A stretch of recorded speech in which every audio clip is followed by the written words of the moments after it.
बिस्मिल्लाहिर्रहमानिर्रहीम। अस्सलाम वालेकुम अज़ीज़ तलबा। आज हम अपने लेक्चर को नेक्स्ट कंटिन्यू करने लगे हैं। पहले हमने 1.2 एक्सरसाइज की 9th का ये मैथ हम कर रहे हैं, मैट्रिक्स के मतलब बात हो रही है, तो आज उसी को हम कंटिन्यू करेंगे आगे।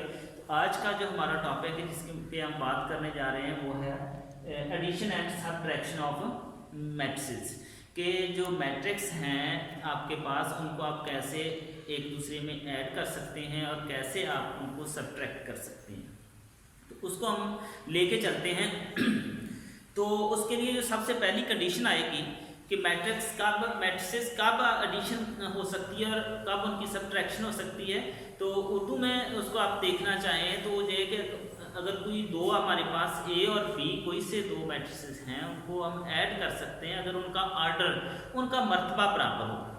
ठीक है, कंफर्टेबल कब हो सकते हैं एडिशन के लिए और सब्ट्रैक्शन के लिए, जब उनका ऑर्डर मर्तबा सेम होगा। अगर उनका मर्तबा एक जैसा नहीं है तो उनको हम ऐड नहीं कर सकते। तो इसी को हम एक एग्जांपल के ज़रिए लेके इसको क्लियर करने की कोशिश करते हैं। तो हमारे पास ए मैट्रिक्स है जिसको मैंने 1, 2, 3 और 4 का नाम दिया है।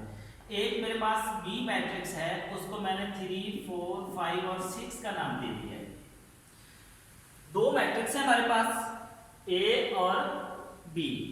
अब हम इनको देखना चाहते हैं कि इसका अगर हम देखें कि इसका ऑर्डर, आप उसको रिमेंबर कर लें, रिकैप कर लें थोड़ा सा। ऑर्डर क्या था हमारे पास कि numbers of rose by number of columns को हम ऑर्डर कहते हैं। नंबर ऑफ रोज कितनी है इसमें 2, नंबर ऑफ कॉलम कितने हैं 2, तो 2/2 इसका ऑर्डर है। नीचे वाले को देखें जी, इसमें नंबर ऑफ रोज कितनी है 2, नंबर ऑफ कॉलम्स कितने हैं 2, तो इसका भी ऑर्डर क्या है 2/2।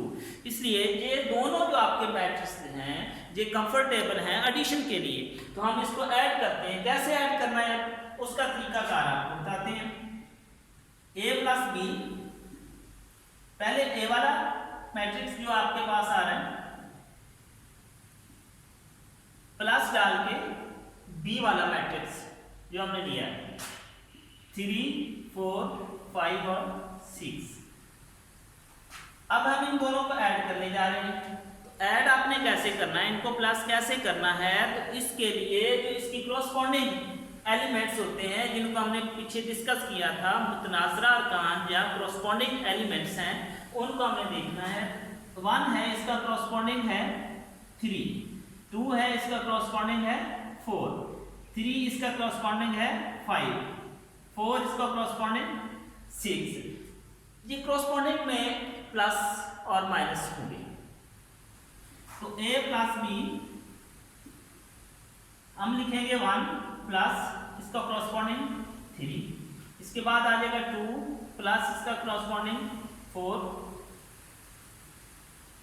3 इसका क्रॉसपॉन्डिंग हमारे पास है मुतनाज़रा 5, 4 और प्लस आ जाएगा आपके पास 6। अब हम इसको देखते हैं a प्लस बी,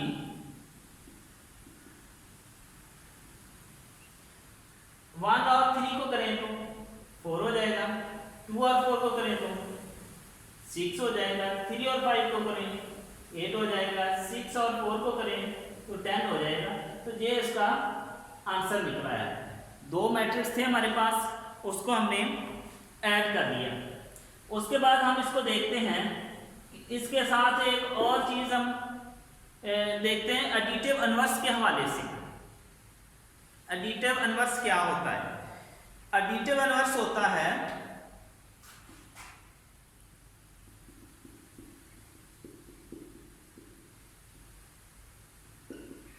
कोई भी मैट्रिक्स हम लेते हैं, उसका मनफी मैट्रिक्स, जैसे हमने नेगेटिव मैट्रिक्स लिया था ना, मनफी कॉलम, वही चीज़ सेम है कि हमने उस कॉलम का मनफी कॉलम ले लेना है और उस कॉलम के अंदर जमा कर दें, तो उनका जो आंसर आएगा वो 0 मैट्रिक्स में आ जाएगा। तो 0 मैट्रिक्स में जब आता है तो उसको हम कहते हैं एडिटिव इनवर्स। ठीक है, मसलन a प्लस बी करें तो 0 आ जाए, या b प्लस a करें तो दोनों में आपका वो 0 वाला मैट्रिक्स आना चाहिए। 0 वाला मैट्रिक्स जिसकी आर इंट्रीज क्या होती हैं 0 होती है। अब हम देखते हैं, मैं एक इसी को ले लेता हूँ, यही आपके पास ए है, आप इसका एडिटिव इनवर्स लेने जा रहे हैं। ए आपके पास है 1 2 3 और 4, ठीक है। अब हम आपने इसका नेगेटिव मैट्रिक्स लेना है, आपने नेगेटिव मैट्रिक्स को जाहिर कर लेना है बी से, लेकिन वो क्या होगा -a,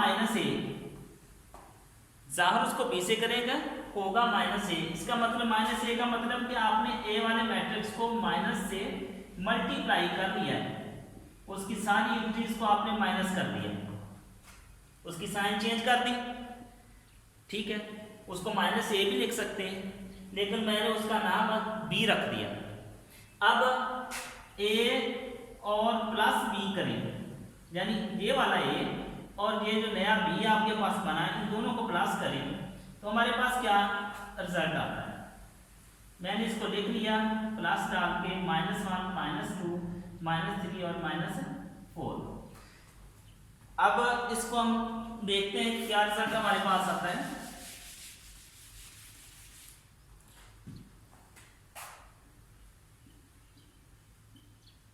जी 1 -1 हो गया, क्रॉसपॉन्डिंग में जाना है आपने, 2 -2 हो गया, 3 -3 हो गया और 4 -4 हो गया।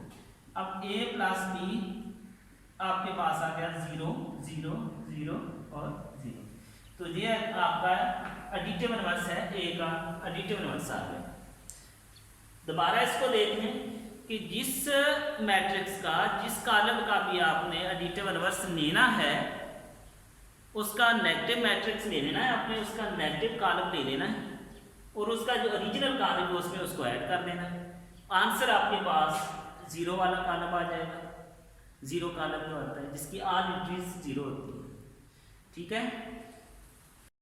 अब हम देखते हैं इसकी सबट्रैक्शन के बारे में। यही दो आपके पास मैट्रिक्स हैं, तो सबट्रैक्शन के लिए भी वही रूल्स हैं जिनको हमें फॉलो करना पड़ेगा कि कब सबट्रैक्ट हो सकते हैं दो मैट्रिसेस, जब उनका ऑर्डर बराबर होगा। तो हम इसको सबट्रैक्ट करके देखते हैं, ये दो मैट्रिक्स हैं, इनको सबट्रैक्ट करके देखते हैं। a माइनस b, तो पहले 1 2 3 और 4 माइनस डाल के दरम्यान में 3 4 5 और 6। वही देखें, पहले हमने इसको प्लस करना था तो हमने प्लस डाल दिया, अब माइनस करना है तो माइनस डाल दिया। लेकिन एक बात बच्चे आपने ध्यान में रखनी है कि जो माइनस होता है हमारे पास, ये थोड़ा सा ख़तरनाक है, इसको आपने थोड़ा सा ध्यान से करना है, अलार्मिंग है, क्योंकि इसमें थोड़ा सा साइंस को पे इफेक्ट होना आता है। अब ये देखें, ये जो माइनस है, अगर आप इसको अगले इस पे करना चाहें तो ये इफेक्ट होगा, अंदर वाली रामते चेंज करेगा, लेकिन हम इसको सोल्यूशन इसका स्टार्ट करते हैं। तो मैं इसको लिखता हूँ, ये 1 है, ये वाली साइन पहले प्लस थी तो फिर हमने इसको प्लस लिखा था, अब ये माइनस है तो माइनस लिखेंगे 3, यानी वही क्रॉसपॉन्डिंग एलिमेंट्स आएंगे, मुतनाज़रा अरकान आएंगे, अलामत उनकी दरमियान में जो आ रही है वो लिखेंगे। अब 2 और माइनस क्या है 4, 1 है 3 है और माइनस 5, 4 है और माइनस 6। अब हम देखते हैं इसको माइनस करेंगे। अब 1 से -3 करेंगे, यहाँ से आपने इसको, इसलिए मैंने कहा था कि माइनस अलार्मिंग है, तो आंसर आपने देखना है थोड़ा सा ध्यान से, क्योंकि माइनस का 3 बड़ा है और 1 प्लस का है, तो यहाँ पे जो रिमेनिंग आंसर आएगा वो -2 आएगा। इसी तरह -4 से 2 प्लस वाला माइनस करेंगे तो जो आंसर आएगा आपके पास वो भी -2 आएगा। 3 में से -5 करेंगे तो जो आंसर आएगा वो भी आपके पास -2 आएगा, और 4 में से -6 करेंगे तो जो आंसर आएगा वो भी आपके पास -2 आएगा। अब यहाँ पे तो ये ऐसा केस आ गया है कि सारे आंसर बराबर आ गए, तो ऐसा कोई सच केस नहीं कि सारे आंसर बराबर आएंगे, डिफरेंट भी हो सकते हैं, ठीक है। लेकिन यहाँ पे जो हमारा क्वेश्चन था, इसकी सिचुएशन ऐसी थी कि हमारे आंसर बराबर आ गए, लेकिन आपने इन चीज़ों को ध्यान में रखना है कि आपके पास जो आंसर आ रहा है वो प्लस का आ रहा है या माइनस का आ रहा है, यानी ये चीज़ आपने फॉलो करनी है। माइनस में ये चीज़ थोड़ी सी आपको ध्यान से करनी